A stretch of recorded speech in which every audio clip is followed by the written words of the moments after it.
I'm Chris Frame, and today we're going to be looking at how the Oriana and her sister ship Aurora helped transition P&O to create the P&O Cruises brand in the UK that we know today.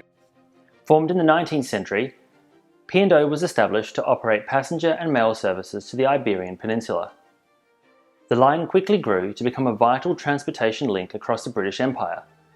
But throughout its long history, P&O has had to adapt to many challenges.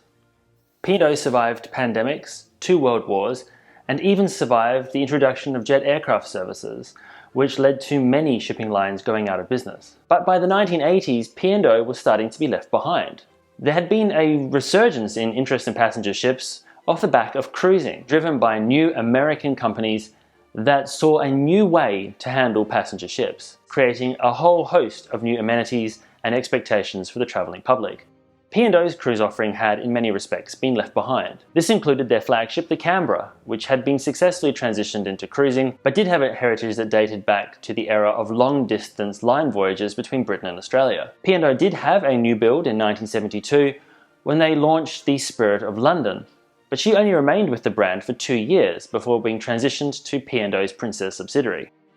But as the popularity of cruising grew across the UK and Europe, P&O had to look to new tonnage to remain relevant in an increasingly competitive market. This led to a new project to build a new ship for P&O Cruises, specifically designed for the UK market. The design called for a 69,000-ton, 260-metre long ship that was built at the Meyer Werft shipyard in Papenburg, Germany. She was named Oriana after the popular Orient-Line ocean liner that had sailed from 1960 through to 1986. The design of Oriana had to balance the needs and wants of regular P&O travellers, while introducing a suite of new features that would enable the ship to compete with other new-build cruise ships. Modern design elements included the inclusion of an entire deck of balcony cabins, something that existing P&O ships lacked. Oriana also boasted a West End-style show lounge, the largest of its type on a cruise ship at the time. But the Oriana also carried across popular elements from the Canberra. This included the crow's nest bar, the forward observation bar that has since become P&O Cruises' signature room. Like Canberra, Oriana's lifeboats were set inboard, while the aft decks were terraced, creating a huge amount of open deck space for meeting friends, watching sailaways, and sunbathing. Oriana was designed to be a fast ship, particularly for a cruise ship, and her engines were set out in a unique configuration. Oriana's engine layout called for 8 engines arranged in pairs. Each pair consisted of one larger 9-cylinder engine and a smaller 6-cylinder engine, in a layout known as a father and son configuration.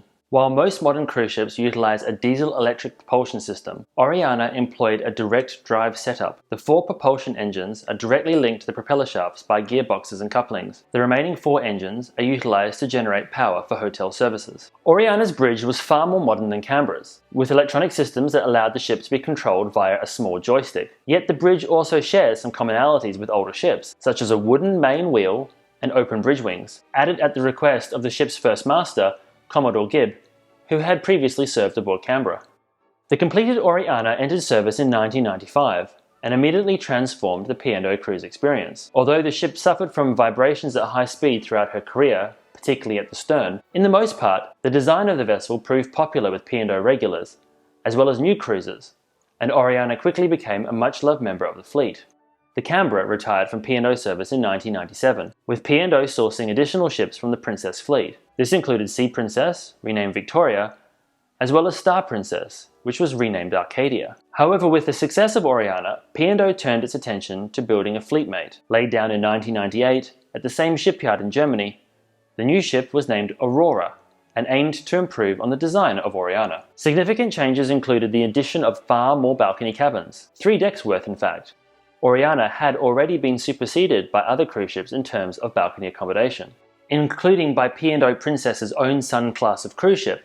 I made a video about the Sun class of cruise ships, which you can find in the info card or the description below. Aurora featured the same terraced aft decks as Oriana, but her forward profile was given a number of changes. Enclosed bridge wings and a bulkier crow's nest bar gave the ship a commanding profile, while the ship's lifeboat supports were straightened up, making Aurora's boat deck appear more squared off. Aurora entered service in 2000, to a less than auspicious start, with the ship experiencing significant mechanical issues during her maiden voyage, resulting in it being cut short less than 24 hours from departure, definitely not what P&O was hoping for. And while the Aurora would suffer from further mechanical issues, like the Oriana, she did become a widely popular ship.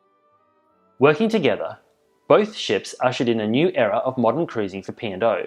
Designed specifically for the British cruise market, their interiors were customised for British taste, setting them apart from American-style cruise ships. The two ships also offered year-round cruising from the UK, greatly expanding the UK cruise market for the British public.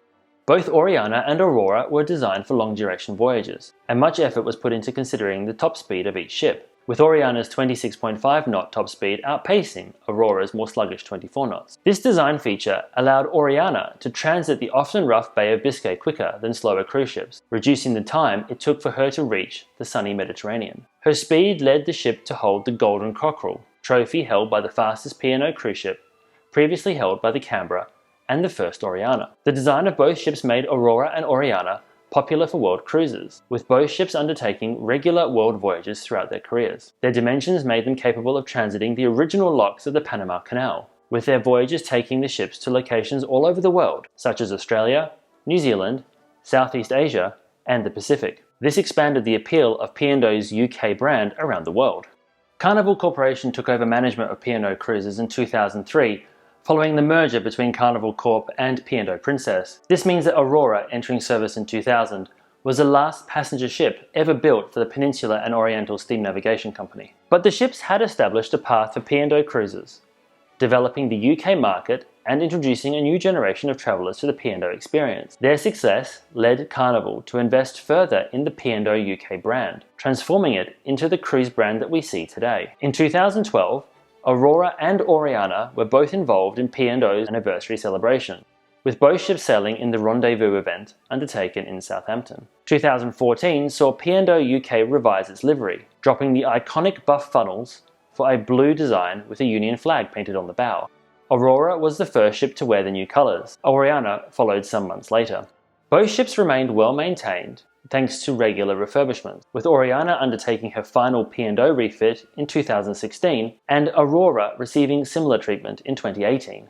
Oriana lost her flagship status in 2015 when the new Britannia was introduced to P&O cruises, but the ship remained popular with new and repeat P&O travellers. However, despite the growing fondness for the ship among regular and repeat travellers, Oriana's time in P&O's fleet was cut short in 2019 when the ship was retired from P&O after just under 25 years of service. Sold to become a cruise ship in China, the vessel was renamed Pianoland and departed British waters. With Oriana retired, Aurora became the holder of the Golden Cockerel, continuing a series of cruises from Southampton until COVID-19 shutdown rendered the 2020 season a write-off. At the time of upload, Aurora remains in warm layup alongside her fleetmates in waters off Great Britain, while the Oriana, as Pianoland, remains laid up in China.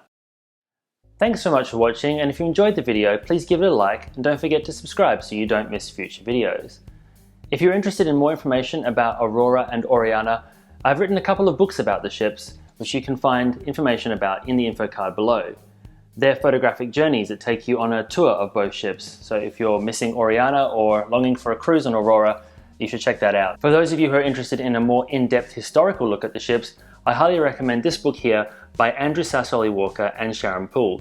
I've linked that in the description below as well. Thanks so much for watching, and when it is safe to travel again, I hope to see you on board.